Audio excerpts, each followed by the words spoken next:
На фоне военных неудач в войне с Украиной российские власти прибегают к новым методам вербовки для привлечения людей в состав своих вооруженных сил. Несмотря на неоднократные заявления Кремля о том, что никакой дополнительной мобилизации в России не будет, 14 апреля Путин подписал закон об электронных повестках для военнообязанных. Помимо этого, под прицелом рекрутеров вновь оказались трудовые мигранты. В этот раз выходцев из Центральной Азии приглашают на фронт весьма оригинально.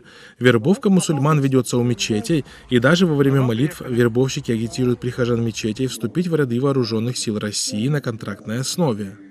Основным аргументом вербовщиков является то, что после года в армии отслужившие получат российское гражданство в ускоренном порядке. Мигрантам предлагают упрощенное получение российского гражданства, зарплату на уровне не менее 190 тысяч рублей в месяц, более $2300, дополнительные льготы, медицинские, пенсионные, жилищные. Эксперт международной общественной организации Тонг Джахони Джалалуддин Рустамов рассказал BBC о том, где и как вербуют мигрантов, в том числе и узбеков для украинской войны. К нам поступает сообщение из различных регионов России о том, что ведется пропаганда по вербовке трудовых мигрантов на войну. Акции в основном проходят в местах массового скопления мигрантов, миграционных пунктах, общежитиях, мечетях и на рабочих местах, говорит он.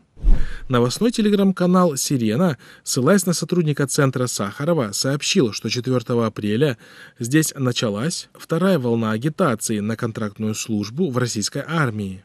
Всем мигрантам раздают буклеты, которые заранее переведены на таджикский и узбекский языки и отправляют в пункт оформления договоров.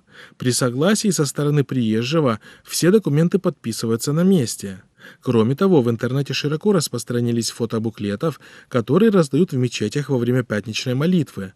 В буклетах российская пропаганда сравнивает свои действия с действиями пророка Мухаммада, саллаллаху алейхи вассалям, по защите вновь образовавшегося исламского государства. У меня вот паспорт, все есть.